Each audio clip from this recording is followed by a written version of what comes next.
लोकसभेच्या निवडणुकीबाबत निर्णय घेण्यासाठी राष्ट्रवादी काँग्रेस आणि सभासद शेतकऱ्यांची बैठक बोलावलेली आहे। उन्हाची वेळ आहे आणि त्यामुळे हा कार्यक्रम 1 ते 3 तासात कसा संपेल असा आपण प्रयत्न करूया। तर या कार्यक्रमास उपस्थित प्रमुख पाहुणे माननीय राणादादा पाटील, आमदार विक्रम काळे साहेब, सुरेश बिराजदार साहेब, जिल्हाध्यक्ष महेंद्र दुर्गुडे साहेब आणि उपस्थित सर्व आदरणीय व्यासपीठ व बंधू भगिनी,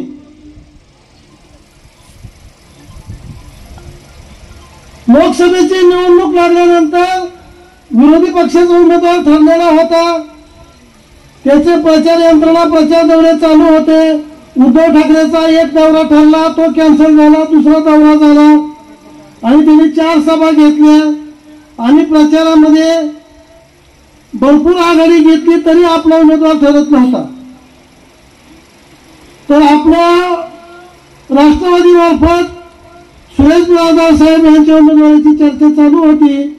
अजितदादांनी त्यांना शब्द दिला होता की आतापर्यंत आग्रहाने मी जागा मागून घेतलेली आहे महायुतीमध्ये आणि तुमच्या उमेदवारीबद्दल जेवढं काही पॉझिटिव्ह निर्णय घेता येईल त्या पद्धतीने त्यांचे प्रयत्न चालू होते। त्यांनी प्रयत्न केले आणि दिवस जात राहिले आणि मग चर्चेच्या फेऱ्या होत राहिल्या आणि 2 जागेमधून 1 जागा अजितदादांनी धनगर समाजासाठी जानकर साहेबांना परभणीची दिली आणि फक्त धाराशिवची 1च जागा शिल्लक राहिली आणि मग धाराशिवच्या एका जागेवर स्वतः दादा विक्रम काळे साहेब त्या प्रक्रियेत होते। लवकर निर्णय होईना तेव्हा महायुतीच्या नेते मंडळींनी सर्व आमदारांना सांगितलं किंवा तुम्ही जागेचा निर्णय घ्या आणि मग अचानक अर्चनाताईचं नाव 1 तारखेला रात्री समोर आल्यानंतर मी 2 तारखेला सकाळी अजितदादांची 10:15 वाजता भेट घेतली आणि मी म्हणलं साहेब आपल्या बिराजदार साहेबांचा विक्रम काळे साहेबांची चर्चा चालू होती जागा राष्ट्रवादीला आणि राष्ट्रवादीला उमेदवारी द्यायची ऐवजी तुम्ही अर्चनाताईला का उमेदवारी द्यायला लागले आणि हे काहीतरी तुला चुकीचं होईल। तर नाही म्हणले आपण प्रयत्न केला आणि उद्दिष्ट असं आहे की समोरचा उमेदवाराचा पराभव झाला पाहिजे आणि समोरच्या उमेदवाराचा पराभव करण्यासाठी जेवढं तुम्ही तत्पर आहे तेवढं सगळे आमदार तत्पर आहेत आणि त्यांच्या सगळ्यांच्या विचारानं काय आपल्याला हा निर्णय घ्यावा लागतोय। सकाळी तानाजी सावंत येऊन गेले, ते म्हणले की मला हे निर्णय आमच्या बाणाची जागा आहे, बाणाला द्यायला पाहिजे, तुम्ही मग घड्याळ नाही तर मग आम्हाला द्या, पण धनुष्य बाणाचा तुमचा राणादादाच्या घरात त्यांच्या माणसाला बोलून कशाला तिकीट देता, काय हे आमच्या शिवसेनेवर अन्याय होत आहे वगैरे वगैरे। परंतु त्यांच्याकडून येणारा उमेदवार सुद्धा आज पुढल्या पार्टीने बाहेरच्या जिल्ह्याचा उमेदवार म्हणून त्याचा अवलंब केला असता अडचण निर्माण झाली असती। हा सगळा विचार करून सर्व आमदारांनी सर्वांनी मिळून मग व दादाला तर इकडे प्रवेश घेता येणार नाही, काय ती सिटिंग येणारी आहेत आणि म्हणून अर्चनाताईचं नाव आपल्याला घ्यावं लागतंय आणि अशा पद्धतीनं अर्चनाताईची उमेदवारी समोर आलेली आहे। आणि मग हे सगळं बोलल्यानंतर मग आता विषय आला की समोरची लोक अखादी दादा एका पक्षात अर्चनाताई असं कुठं असतं का, काय सुरू झालं। प्रश्न कसा आहे की आपल्या इथं उस्मानाबाद असू द्या, कळंब असू द्या, कुठलाही तालुका असू द्या, संपूर्ण जिल्ह्यामध्ये एक आहे। अर्धगाव ओमराजेचं, अर्ध गाव राणादादाचं, दोनच पार्ट्या. इथं ती पक्षाची जसं अर्धी बारशी राजारावची, अर्धी बारशी दिलीप सोपलची. म्हणजे ओळख कशी आहे की सोपल विरुद्ध राजाराव, तशी इथं ओळख आहे राणादादा विरुद्ध ओमराजे. ही घड्याळ, काय धनुष्यबाण, कमळ हे चिन्ह आहेत. हे उद्दिष्ट साध्य करण्याचं साधन आहे. पण साध्य एकच आहे की मशालीचा पराभव झाला पाहिजे, मशाल मातीत गेली पाहिजे, ओमराजे पडला पाहिजे, हे उद्दिष्ट आहे. आणि हे उद्दिष्ट गाठण्यासाठी काय राणादादा ही एकच पक्का पर्याय आहे. आलं का लक्षात? सगळ्या दृष्टिकोनातून निवडणूक ही सोपी नाही. आज आपले 8 तालुके, औसा, निलंगा, बार्शी एवढी सगळी यंत्रणा राबवायची. आज इन्फ्रास्ट्रक्चर राबवायचं तयार आहे, त्यांची ती कॅपॅसिटी आहे. आणि म्हणून कुणी किती जरी टीका केली आणि कुणी काय जरी म्हणलं तरी ती जी घडलंय ती योग्यच घडलंय आणि असंच करायला पाहिजे होतं आणि त्याच्याशिवाय त्याचा पराभव होणारच नाही. आणि म्हणून आता पराभव नक्की आहे, आता पराभव नक्की आहे. त्यांनी आपल्या उमेदवाराबद्दल अनेक प्रकारचे आरोप केलेत. काय अनेक नवरा एका पक्षात, बायको एका पक्षात, एकाला तिसऱ्या पक्षात जा म्हणावं, काय यांची काय हिंमत आहे माझ्याबरोबर लढायची. कुणाचं पक्ष कुठलेही असू द्या, काय युती आहे, महायुती आहे, महायुतीच्या माध्यमातून हे सगळं कामकाज चालू आहे. गद्दार लोकांचा पक्ष आहे, अरे गद्दार लोकांचा पक्ष आहे. तुझा जी नेता उद्धव ठाकरे, गेल्या वेळेस तुमचा मी प्रचार केला आणि तुमचा मी प्रचार केला त्यावेळेस भाजप आणि शिवसेना एक होती. भाजपचे 105 आमदार आले, शिवसेनेचे 52 आमदार आले. मग देवेंद्र फडणवीसला मुख्यमंत्री करायला काय अडचण होती? युती होती ना, ठरलेलं होतं ना. मग त्याचे जास्त आमदार मुख्यमंत्री. मग तुम्ही का तिथं गद्दारी केली आणि काँग्रेस बरोबर गेले? सगळ्यात अगोदर गद्दार तुम्ही आहेत, सगळ्यात अगोदर गद्दार तुम्ही आहेत.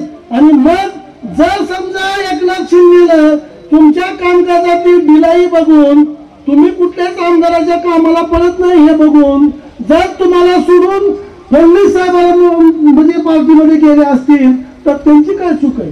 ते विकासासाठी त्यांच्या बरोबरच्या आमदाराच्या सोयीसाठी त्यांनी निर्णय घेतला.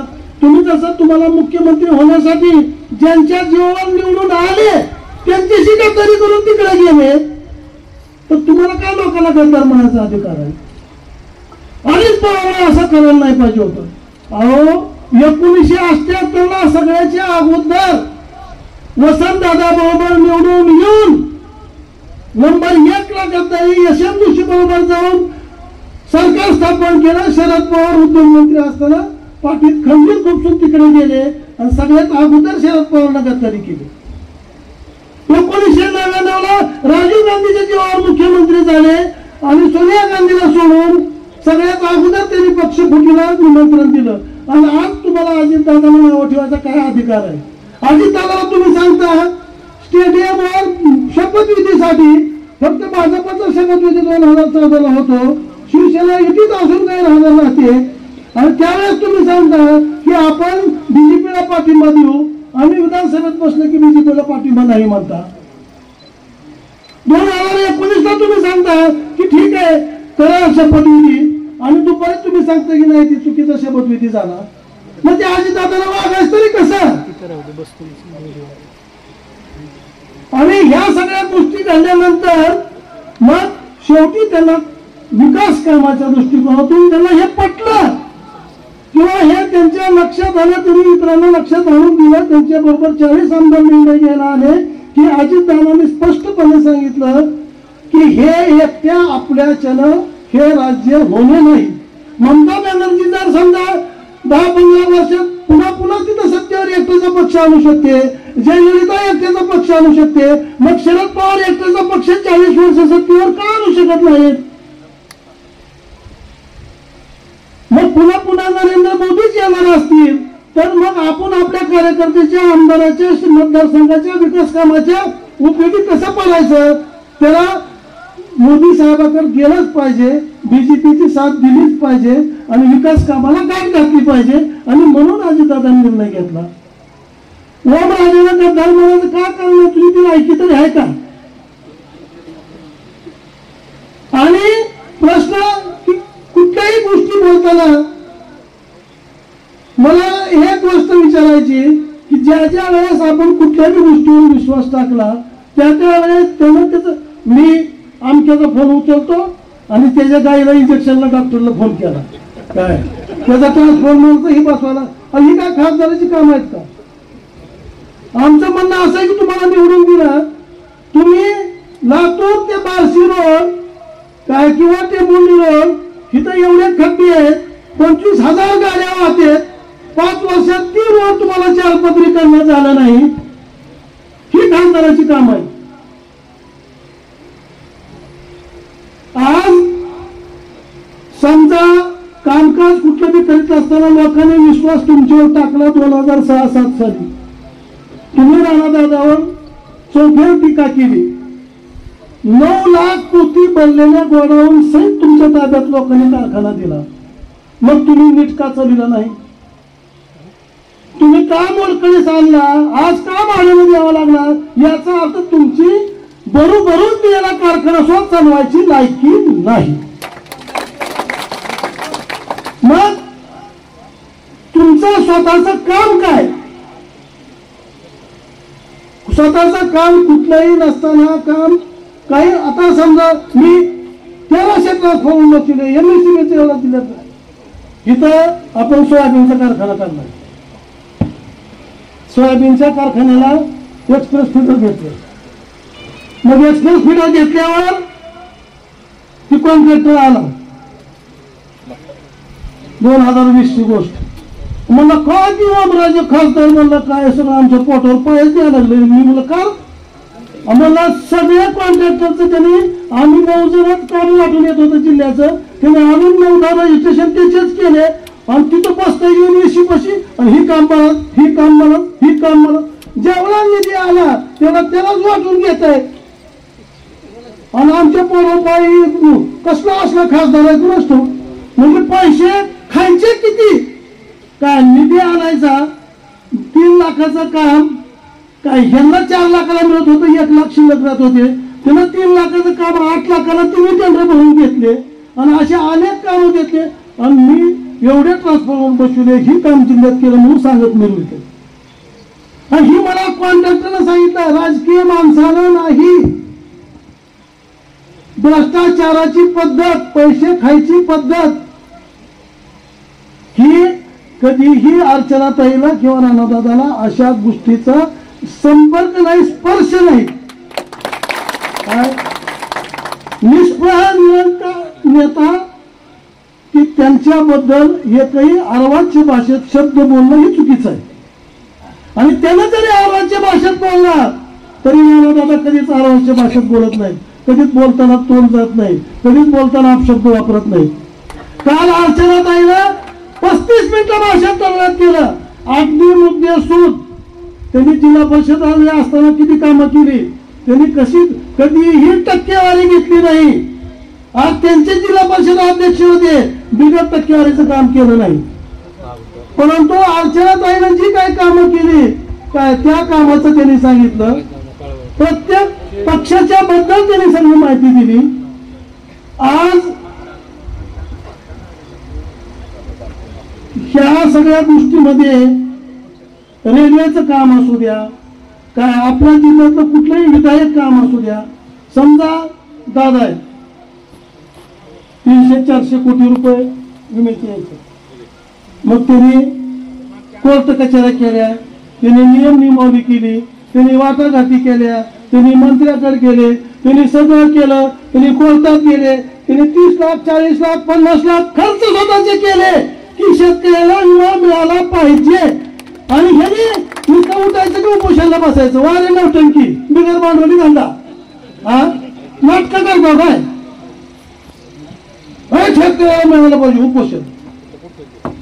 ही असं करणाऱ्या माणसाला काय प्लॅनिंग करावं लागतं, कसं काम ते लोकांच्या शेतकऱ्याच्या पदरात पडण्यासाठी काय करावं लागतं. हे उपोषण इतकं सोपं नाही. सुप्रीम कोर्टात या व्यक्तिमत्वानं 50 लाख रुपये या जिल्ह्यातल्या शेतकऱ्यांसाठी खर्च केले. तुम्ही काय केलं आणि आज 400-500 कोटी तुमच्या आमच्या पदरात पडले. त्याच्यामुळे उमेदवारीच्या तुलनेत काय कसल्याही परिस्थितीत 101% नाही 200% अर्चनाताई तुम्हाला सरस आहेत. आणि पक्षाचा बी विचार केला तर तुम्ही जे म्हणता की जे काही आज बीजेपीच्या माध्यमातून बीजेपीच्या नेतृत्वाखाली आपण काम करतोय आणि हे खासदार निवडून दिल्यामुळं काय ज्यांचे हात बळकट होणार आहेत किंवा जे पंतप्रधानपदी बसणार आहेत त्यांनी जी काय 10 वर्षातली कामं केली, आज जे रेशन मोफत मिळतंय ते 65 वर्षात कधी काँग्रेसच्या काळात मिळालं का? आज जे 2000 रुपये तुमच्या खात्यावर येतात ती गेल्या 60-70 वर्षात काँग्रेसच्या काळात आले का? आज जी आयुष्यमान भारत योजना 5 लाखाची आहे ती यापूर्वी कधी 1.5 लाखाच्या वर होती का? आज प्रत्येक ठिकाणी घरकुल, प्रत्येक घरात संडास, प्रत्येकाला निधी उपलब्ध करून देणं, आज या डिजिटल व्यवस्थेमधून डायरेक्ट लाभार्थीपर्यंत हे झालं. ही जी काय गोष्टी मोदी साहेबांनी केल्या, आज प्रत्येक आता 50 वर्षापासून आपण चूल आणि धूर काय याच्या संबंधित आपल्या महिला माय भगिनी होत्या काय, त्यांना शिगडी देणं, गॅस देणं, उज्ज्वला योजनेखाली आणि प्रत्येकाच्या घरी ही पोच करणं ऑल ओव्हर इंडिया. हे काम कधीही काँग्रेसच्या हातून झालेलं नाही. कंपॅरिझन केलं तर निश्चितपणे त्यांना पुन्हा निवडून देण्यासारखा ही पक्ष आहे आणि म्हणून महायुतीला मतदान आहे. प्रश्न हेच नाही, कुठले राष्ट्रीय प्रश्न असू द्या, काय सर्जिकल स्ट्राईक असू द्या. आज काश्मीरमध्ये आपल्या लष्करावर हल्ला केला, 100 जवान मेले, इथे 50 जवान मेले.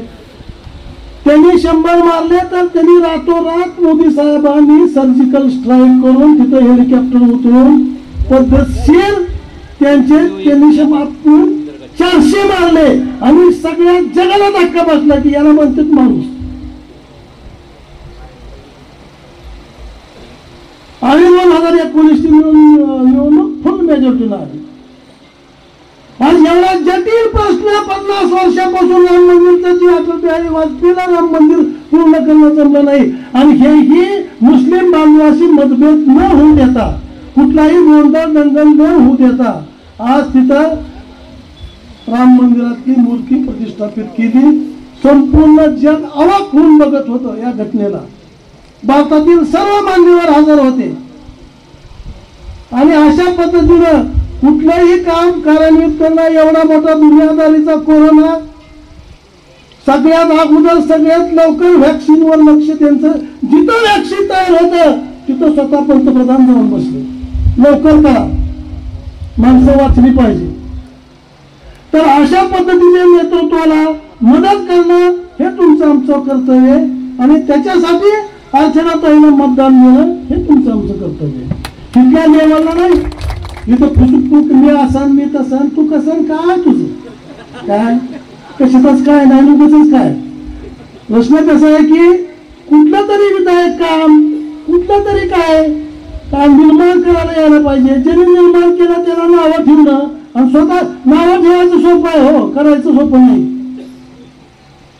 आज प्रत्येक गोष्टी निर्णय घेताना महायुतीची सगळी माणसं बसून जी काय निर्णय घेतला असेल त्यांचा बी अभ्यास असेल ना, किंवा आपल्याला ही जागा सक्सेस कशी होईल.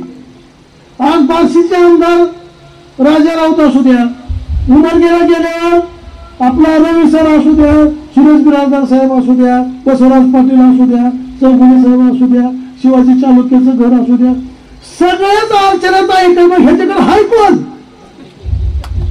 त्याची बी जर प्रमुख माणसं जर त्यांच्याकडे असते दादाकडे तर ह्याच्याकडे राहिलं कोण यांच्याकडे. जर समजा अभिमन्यू पवार बी यांच्याकडेच आहेत आणि बसवराज पाटील त्यांच्या विरुद्ध जरा दादाकडेच आहेत तर ह्या माझ्याकडे राहिलं कोणते औषध येणार कसं मिळून उगा इथं बसून काय जागजीत बसून हिशोब लागतो का. तिथून इथपर्यंत सगळं मोजावं लागतंय, निलंगेपासून बार्शी पोचतोय. आणि म्हणून ह्या सगळ्याच्या ताकदीवर त्यांना ईर्ष्या नाही काय, त्यांना बीजेपी निवडून आलीच पाहिजे म्हणून त्यांना ईर्ष्या आपल्यापेक्षा जास्त आहे. राजा फडणवीस साहेबांची किंमत प्रत्येकाच्या उमेदवार दादा जेवढं मग दादापेक्षा त्यांना राग जास्त आहे की पुन्हा माणूस पडलाच पाहिजे. तर ह्या सगळ्या परिस्थितीचा विचार करून आणि ह्यांचं जी ढोंग आहे, ह्यांचं जी नाटक आहे, काय त्याला नेट मातीत घाला आणि अर्चनाताईला प्रचंड बदल निवडून द्या एवढी विनंती करून मी माझे 2 शब्द संपवतो. जय हिंद, जय महाराष्ट्र. हा व्हिडिओ आपल्याला आवडला तर लाईक आणि शेअर जरूर करा. तसेच आमचे YouTube चॅनल सबस्क्राईब करा आणि Facebook पेजला लाईक आणि फॉलो करायला विसरू नका. धन्यवाद.